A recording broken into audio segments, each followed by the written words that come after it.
Analysis of video streaming. Let B denotes the size of the client application buffer.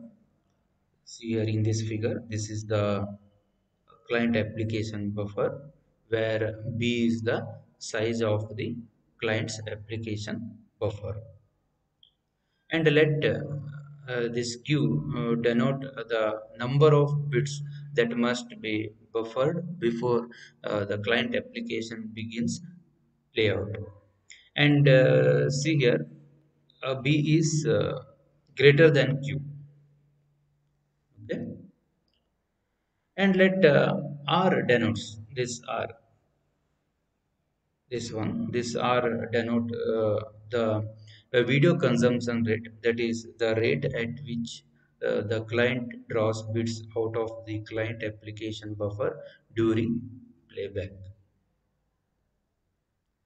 Let's consider an example. If the video's frame rate is 30 frames per second, video frame rate is 30 frames per second, and each frame is 1 lakh bits, then R will be 3 Mbps.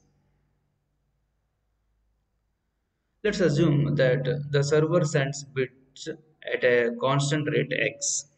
This is the server. Uh, it sends bit at a constant rate x whenever the client buffer is not full.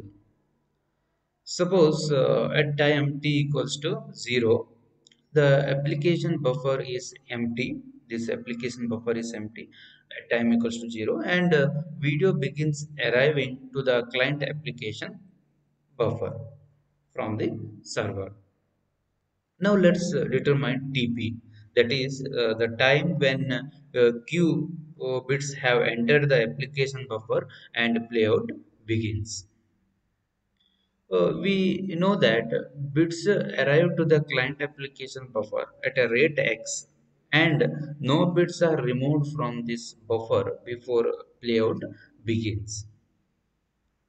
Therefore, the amount of time required to build up qubits, that is the initial buffering delay, that is nothing but the initial buffering delay, is nothing but q by x. Okay. Next, let's determine TF, that is the point in time when the client application buffer becomes full, that is TF.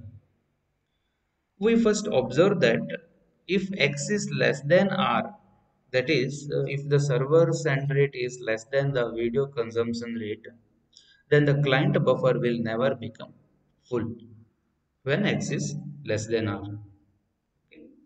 Indeed, starting at time tp, the buffer will be depleted at a rate r and will only be filled at rate x is less than r.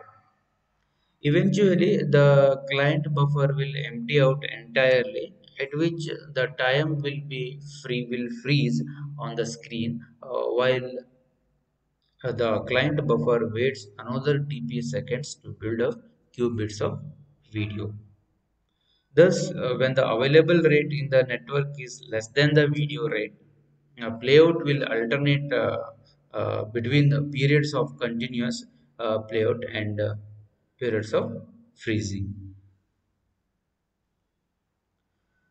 Here, note that when the available rate in the network is more than the video rate, after the initial buffering delay, the user will enjoy continuous playout until the video ends. Thank you.